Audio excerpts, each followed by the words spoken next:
Okay, guys, so we should be live. This is a coronavirus update for business owners, Amazon sellers, etc. I posted a video giving a slight outline earlier on. I'll go through everyone who's on the call. There's Shane Oglow from PR Reach.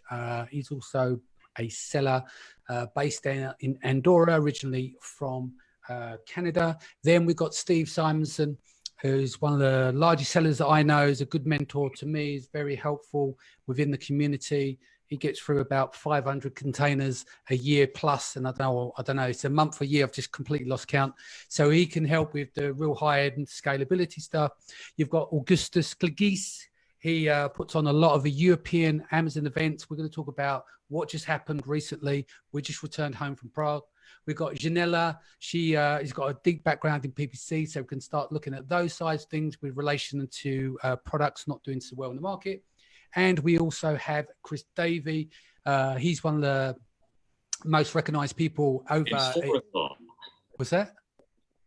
Sorry, it's my computer. Sorry. It's 4 o'clock. Okay, yeah. So I'll introduce you again. So Chris Davey, he puts on events over in China. For any of you guys go on trips or goes to Canton Fair, April and in October, Chris puts events on over there. He's also an Amazon seller and a supporter of the community. And I think Kian Gilzari's joined us from LA. Is that right? Yeah, that's right. Yeah, in Los Angeles. You look like you dressed up for something. You look like Evil Knievel there, mate. No, I've got these new glasses. They're true dark glasses, so they block the blue light. Maybe being at home so long during this virus situation has caused us to look at the screens a bit too long. So I got these precautionary glasses because my eyes were getting sore. Cool. Okay, yeah. So bit of background on Kian. He's done a lot of work with sourcing products, along with launching one of his own recently on a Kickstarter. You've probably seen in one of his groups. He's very well known in the community. He's worked with the NBA. He's worked with the Olympics back here in 2012. He's worked with Tesco's, a lot of the main high street brands, and has a deep knowledge in terms of sourcing products and what's going on out there at the moment in China, etc. And Yana is just joined us. Hey guys. With me. How you doing? Hey everyone. She was just with me, with Shane and Janela and Augustus out in Prague. A lot of these guys had a struggle getting back across the border. You're under lock and key at the moment, aren't you, Yana? Yeah, so our country doesn't have the capacity to make like a place for quarantine. So we are here at home. And if I go out, even to like throw trash, I'm going to go to jail for 3 years. So that's, that's what it's like right now. Yeah. Yeah. So cool. Right. So I've gone through all the introductions. Any questions before we start, guys, or should we get straight into it? Yep. Okay. Right. So let's get straight into the point of everyone needs just to calm the fuck down. True? At the end of the day, with what's going out there at the moment, you've got to take responsibility for yourself and stuff. And there is a lot of stuff going out there and there's a lot of misinformation. And as business owners ourselves, the only way we're going to get through this is be able to think creatively and think logically about what's going on and the situation. Steve, I was listening to your podcast, the Awesomeness podcast, and you were talking a lot of sense about things like cash flow, what to deal with in terms of your own staff, how to preserve things and stuff. Can you enlighten me some things that you would suggest to do as of today to just make sure people are keeping the ball on the ground? Yeah, so one of the things, and I don't come this from a medical perspective. I don't know what the government knows. I don't know what the media knows. I don't know anything. But what I do know is the behaviors that everybody's exhibiting, and they're significant.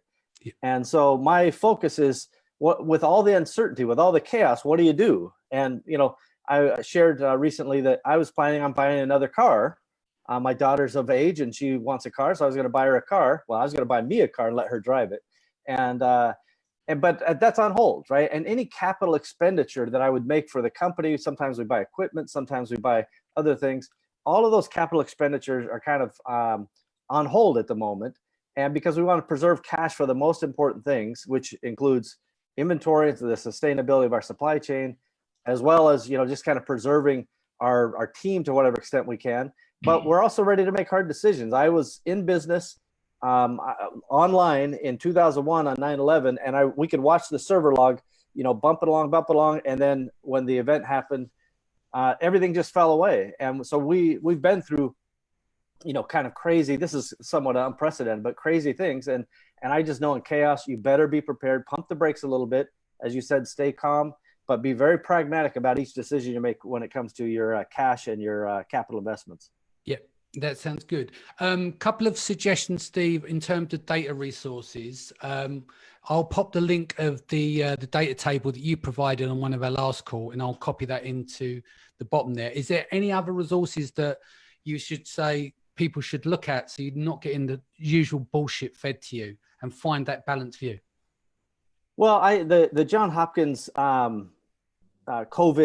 kind of tracking is what you're referring to. That's the only one that I use. And there are others out there, but I don't get tied up into analyzing that every day or every hour. I just want to know what the trends and just, a little glimmer of hope. South Korea is showing more recoveries than new infections, which is showing a tipping point. China's illustrated that same thing, assuming we could trust the numbers. So there is hope out there as long as people do the right thing. And I think a lot of that right thing is separating ourselves from other people at this moment. Yep, that makes sense. Okay, just moving it over to some of the other guys. Shane, talk to me about some of the resources that you're using for like daily updates. Well, it's hard to not be inundated with you log onto Facebook or every page. I guess I just sort of take a broad view. I try not to look at any of them in particular because in fact, I was just looking at an email a little while ago, a guy talking about some stats on how information is actually being suppressed right now and his take on that. And I haven't read the whole thing, but there's a lot of strange forces at work. And I'm kind of like Steve, I don't know. I mean, this side or that side, I don't know. I just got to take precautions. And I think that, you can get the people on one side to say, oh, it's a big government power grab and all this and that. Yeah, maybe it is. I don't know. But I think right now we just have to be cautious, take care of ourselves, be smart and responsible. And when the dust settles, hindsight, well, it's not always 2020, but we'll have a lot more information. Will we ever know all the full facts? Maybe not. But I think that, talking to people in China, things have gotten a lot better, except maybe in Wuhan. It seems like everybody's kind of getting back to work and things are back to normal. So, here, for example, in Andorra, just like Spain and France, they've announced a 2-week lockdown. I suspect probably maybe a month. But, within a month or two, I think things will start to see their normalcy again. But I don't want to recommend any particular news sites I look at because some people will be judgmental on those particular sites. But as a broad general statement, I'm trying to keep my distance from and just focus on the work at hand so that when this does blow over, and it will, I'm hitting the ground running and I didn't waste time getting sucked into the drama. Yeah, cool. I'm going to put my neck on the block and I'm going to suggest to people to take a look at Dr. John Campbell. He's got no ties to anyone. There's no financial influences. This guy's doing it off his own back. And even the major news stations and stuff are picking him up because he's got a pragmatic, diplomatic approach and he looks at all sides of the data. Very interesting. So if you want to get away from the mainstream bullshit, take a look at him, but obviously take it upon yourself to decide whether if that's acceptable for you. Chris, what's going on in China right at this moment in time? Wow, I'm actually still in the UK, but what's going on in China is kind of interesting. So yesterday, they actually only had 4 cases in China that were from China, and they had 21 cases, I think, of foreigners entering China. Mm-hmm. So they've really been stepping up the requirements to get into China. And in Beijing, for instance, home quarantine is now no longer an option. You're now 14 days compulsory, paid for by yourself, quarantine in a hotel. Right. That's the new rule that comes in on Beijing on Thursday. Mm-hmm. I'm actually looking to go back to China now because I figure it's one of the safest places, but I started to find that that's not quite as easy as I hoped it was. Like on Friday last week, there was flights and now there isn't any flights. So, as far as factories go, mm-hmm. As far as my factories go, anyway, I mean, they seem to be getting up to speed actually. Like Steve said, things, some stuff seems to be returning to normality, especially like We've had like brand new samples arrive in America. We've had all sorts of stuff going on. Yeah, we've got shipments out. I'm not too panicking about it because I think sales are going to take a nosedive. I mean, I had some suppliers telling me they can't get cardboard boxes and things like this again. But you know, I think what I forecasted back 2 or 3 months ago probably isn't reliable anymore anyway. Yeah, so yeah, that's kind of my opinion on where we are with China. Cool. Well, I'll come back to you because we can talk cash flow products and the future, etc. in a little while. Kian, you sent me a video. Obviously, we won't share it, but do you want to give the audience a little bit of background on that video you're saying about how they've reopened their factories, etc.? Yeah, sure. I mean, like as the guys were saying, you know, China's kind of a little bit back to normal in terms of the factories are back to full flow. I've received some samples as well, and they're all sort of messaging me saying that everything's fine. And, you know, just being curious and checking in on them, I was asking them about the virus situation and if everyone's okay. And it's really cool. One of them sent me a video of how they sweep and clean the factory every day prior to opening. So at like 6 a.m., someone goes in, sprays all the worktops, the aisles, the doorways, all that. You have to queue up to get in. Going into the factory, you get temperature checked, then you get given your own sanitization kit, and then everyone next to their desk has got their own sprays, so they clean their own workstation. So every sort of sewing machine is all sprayed and cleaned every single morning, and this is before anyone else gets into work. So someone cleans the area for you, and then you also clean it when you come in, and your health and temperature is checked prior to coming to work as well. So they are taking it seriously. You know, I thought when China went back to work that they were just saying, all right guys, back in, but they're actually checking every single person, every single factory, making sure it's a clean environment to be in, which is really reassuring to hear. And interestingly enough, you know, I was also thinking about going back to China because I was speaking to some of my suppliers and they were saying, look, everything here is fine. We're safe, you know, in terms of like retail stores are all back open. I heard that Apple have got 42 stores in China and all 42 are open. And that's great to hear because, you know, you can't really rely on what you hear from the Chinese government. But if a US company like Apple is comfortable opening their stores, then it must be okay. So I was thinking, you know, this would be a great time to go to China and to get ahead and to work on new products while the rest of the world is kind of like on pause. But similar to Chris said, you know, I don't think there's many flights, but I think it is a very safe place to be right now. Cool. I'm going to bounce around a bit because there's other things I want to quickly cover, but I want to take us back to Prague. The reason being is that events and etc. are playing an important role. I want to bring Augustus into the conversation. Jana, me, Augustus, Janela, Kian was meant to go but didn't make the flight over, etc. But the quick changes of what's been happening across all the borders, etc., has been exceptional. Like Augustus, can you give us a timeline from Wednesday to where we were Saturday with like all the changes that took place? Well, the event was actually on Thursday and Friday, but already Tuesday morning I get a call saying that Czech Republic Czech government had a press release or press conference where they announced that events more than 100 people are banned. So it was on Tuesday evening they issued this regulation, and my event is happening in 2 days with 200 people. So at the end that week we were getting emails that people are not arriving, they are canceling their trips. So like on Monday 30 people dropped, on Tuesday 40 people dropped. So at the end we had around 100 people, which was perfect. So everything was falling in places perfectly. So on Thursday we started with 100, and then in the middle of the day I get screenshots of people saying that they're banning events with more than 30 people. Just now question was, are they banning on Thursday evening or Friday morning? And when I got to know that it's Friday morning, I decided we're continuing all sessions, all 20 presentations in one day. So we extended conference from 9 a.m. till 11 p.m. on Thursday. Yeah. So, and on Friday we split, well, we had a hack proposed by the venue, that we can split people into different rooms. So we had 3 rooms, each had less than 30 people. By the second day of the conference, as you said, everybody was freaking out and flying back, changing the flights. So I think on Friday midday we had only 70 or 60 people left, so 2 rooms were enough, or 2.5. So. Yeah, I mean, there was a time I was on the laptop looking at exec cars going across the border for people. You had some guys from Germany, I think they spent €1,000 on a cab to get across the border. Oh, really?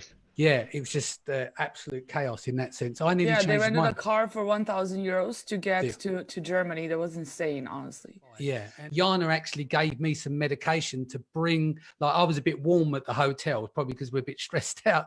What was the stuff that you gave me, Jana, just to make sure I didn't have a temperature, so I didn't get it was like questioned at this the airport? powder people take in prevention to get like the flu. So if you have like a really high temperature, you take it and your body temperature goes down. So in case you would have a fever, you know, just to kind of get home safely. So I would not recommend anybody doing that. And it was not my idea. No, I it's think my idea. I that took it powder in the U.S., Danny, that powder is referred to as crystal meth. Yeah, or cocaine, of course. Yeah. We do it. We call it differently in Europe. Yeah, fair enough. Yeah, so the point of having this conversation now is that we've had to move the ball, and you've noticed like a lot of events have been cancelled.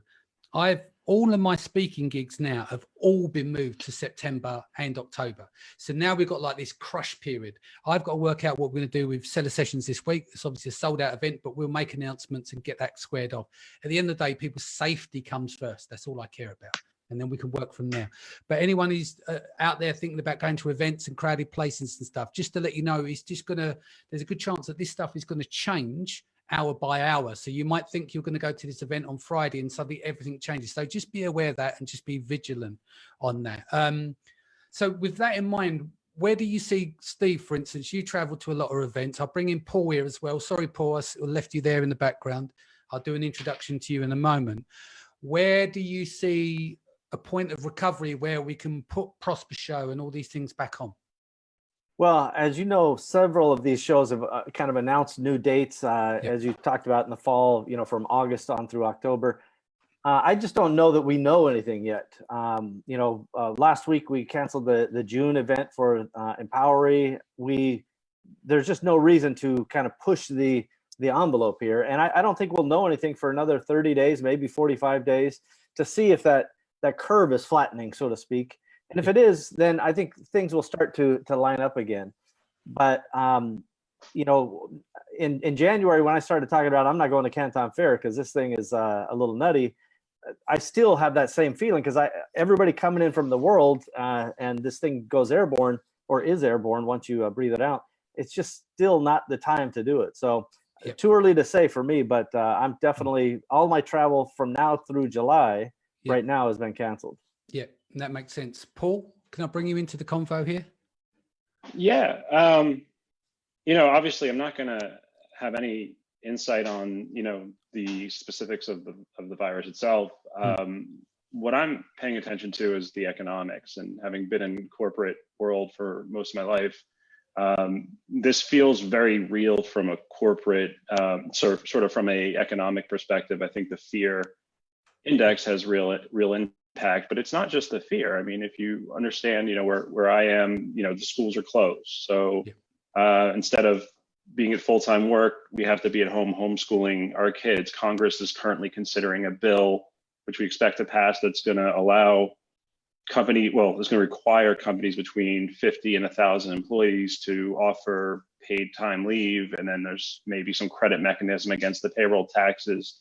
Interest rates just were brought down to near zero. I mean, my concern is about the long lasting economic effects that this has. And I think as Amazon sellers, we have to be cognizant of, is this still the time and place for, extravagant avocado slicers, or do we need to think about, if what we're selling in the future? I mean, is it, because as Americans, whenever you have this level of uncertainty where companies aren't hiring and things like that, or companies are considering layoffs, and we have major industries under threat with the airlines and major cash crunches, discretionary spending naturally will come in.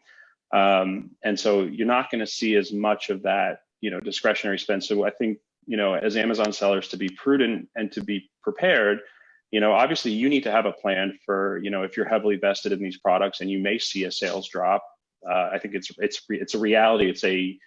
I'm not saying it's going to happen. I don't have a crystal ball. I'm just saying it's a contingency you have to plan for. Is that, okay, these products I invested in, middle of last year may not be, the market conditions have changed so much that may not be appropriate, may not sell the way I thought it was going to when I bought them. So we have to be ready to pivot. We need to have those contingency plans in place. We need to think about our product selection. You know, you may have done, again, a ton of research last year on this product and you're going to go with this, you know, may not be the same market next year that we had over the last few years. So I just advise people to be prudent and realize that, you know, the economic realities of an event like this, and you know, I think corporations are going to change the way they do business. I think people are going to be concerned about whether the virus will bounce back and what repercussions. So people are going to be worried about their jobs, even if they don't lose their jobs. They'll be worried about, like, well, could this happen again? So I mean, you have to take that psychology into account. So just be mindful, and that's you know, that just is what it is. Yeah, there's a couple of things I want to quickly jump into there. One, we'll go back to product selection. You come in sweetly to that. The last is I want to bounce off the previous conversation, just for everyone to know, in terms of insurances for events and stuff. This is why you've seen some of these places, I won't name them, but they didn't offer a refund. They were very strict, but they've cancelled the show. That's because for the coronavirus, there isn't, for that strand, a way to insure it. So whoever's putting on events, basically that's on our shoulders to cover the cost. Yeah. So just bear that in mind. With all the different events coming up, people have like a very strict refund policy. Some are transferable and stuff like that. But there was one big event in the US that didn't offer any refunds, but they're not putting on the show, which is a bit of a shame. So moving on the conversation now over to, let's talk products here. Let's talk about, we always joke about in our community about shiny object syndrome. Now we're getting to the stages where people buy necessity. Like, I've got 3 businesses, but my Amazon business is focused a product in travel, and the rest of them are in beauty. So for me, they're not necessarily, or for other people, they're not necessity, but I have the option across the 3 businesses. What advice would you give to people now that are maybe selling in certain categories where they may see a drop off in sales? Kian, starting with you. Yeah, I mean, that's a great point. I mean, Paul hit the nail on the head earlier. I think that you really have to take a look at yourself and your business and your core values and just ask yourself, you know, am I providing something of value here? Because, you know, a lot of Amazon sellers, initially we're just looking for the opportunities, and the opportunities right now aren't necessarily things that, you know, people need in their homes. So if you're basing your Amazon business, you know, on your sort of long-term financial plans or medium-term financial plans, you need to really have a look at yourself and your business and be like, right, am I really putting something out of value here which are going to help people's lives? And I think that's the underlying factor here that people need to consider moving forward with their product selection and manufacturing, and then in terms of their branding and things like that as well. Yeah, no, that makes total sense. Also, let's ask Janella, let's switch this up slightly. In terms of products, have you seen a drop in the types of products where the conversion rate's gone down, you're spending a bit too much, and what have you been doing to mitigate that? Yes, well, basically, it depends on the category in which the sellers are in. Obviously, for the health and household, food and beverage categories, and all of that, sales have drastically risen. So in these accounts we have problems of supplies. So the focus in the first place was to kind of like adjust PPC to inventory management and make sure we communicate really frequently with sellers in these accounts. Yeah. Make sure that we are not too aggressive with PPC in accounts for products where they don't have a lot of things in stock, because a lot of items in stock, because at the same time they would have to raise the prices, and then that really affects the ranking and all of that. So we make sure to adjust PPC to the inventory management in these accounts. And on the other side, we have different types of problems where, in categories like furniture, jewelry, arts and crafts, obviously things that are non-essential. Yeah. In more niche accounts, we have really seen a massive slowdown in sales. So basically, we would either pause, completely discontinue PPC for these products that aren't selling right now, or we just do a lot of bid management and budget management, budget control, to make sure that we don't overspend in these accounts, to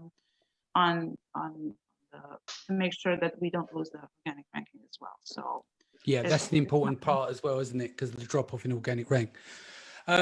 we've got a few things that we're doing in house. I just got some notes here. So first things to do is review last month of performance for the auto and broad campaigns. If the conversion rate is dropped significantly in the last week or two, consider pausing them for a while. Number two, we would suggest review last month of performance for each product. If ad sales have dropped off the cliff over the last week, but ad spend has stayed the same, consider pausing those ads for that product or just leaving your best keywords running in exact match. And a third suggestion would be a lot of people are pausing and reducing their advertising. So you might find it for some products and keywords, your conversion rate is actually improved. If you're not worried about running out of stock, then you might be able to double down on certain keywords. However, we generally don't recommend increasing bids too much for auto broad and phrase campaigns because Amazon has been giving out a lot more bad clicks in 2020 than it was doing a year ago. So there's a little bit of advice there as well. Steve, as someone who puts out a gazillion products across a gazillion containers, what would you say is the best approach today? If you're starting today, considering what's going on, you know, everyone's chasing shiny objects and etc. What kind of products would you suggest now people should be looking at for the future with this in mind? First of all, I did see Paul. He's got something to add there, and so I'll be brief here. But my immediate kind of advice is very similar to what Yelena was talking about, which is be pragmatic.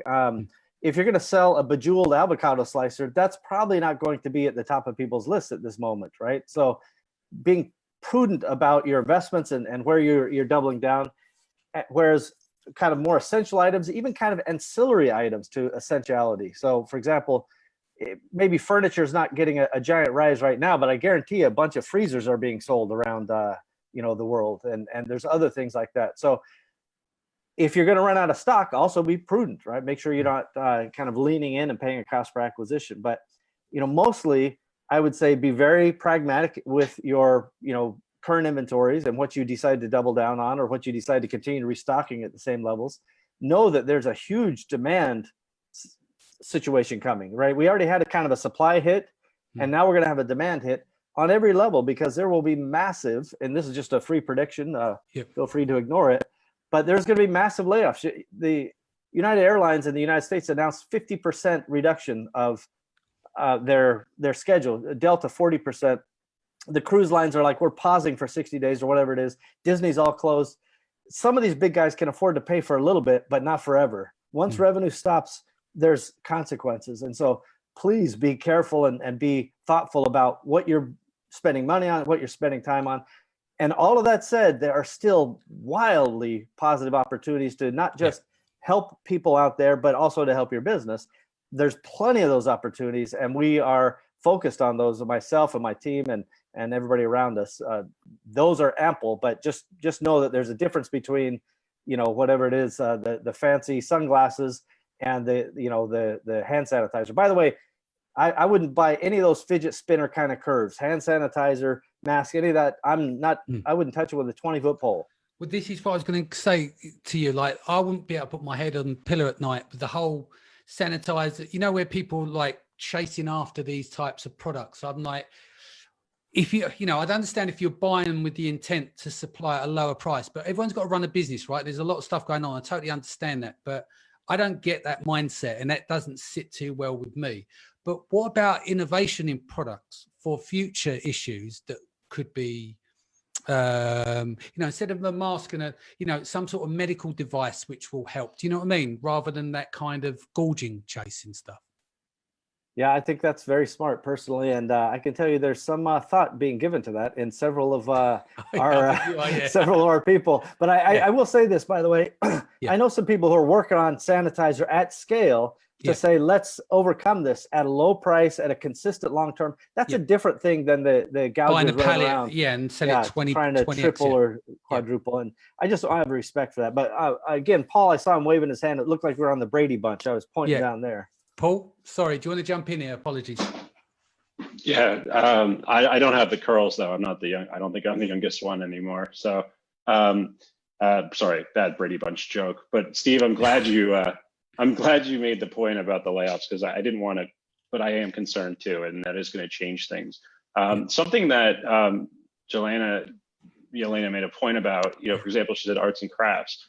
If you're sitting on products like that, do consider I won't call it the new normal, but I'll call it the current normal, which is, okay, there are a lot of people now homeschooling their kids because schools are closed at minimum for 2 weeks. New York City closing their public schools, I don't know if people outside of New York understand how monumental that is. New York City, almost no blizzard will cause a New York City school to close it. And so this is, I think a minimum 30 days. So if you're sitting on an arts and crafts product, do you consider, should you be PPC targeting people looking for homeschooling activities, things like that? Even if you sell a bedazzled avocado slicer, we do have more Americans than ever that are now going to have to cook at home for more meals than ever before. So maybe there's some opportunity to try to, again, turn your sort of luxury or, sort of non-discretionary product into something that's, your discretionary product into something that may slide over towards the non-discretionary as we now have to live,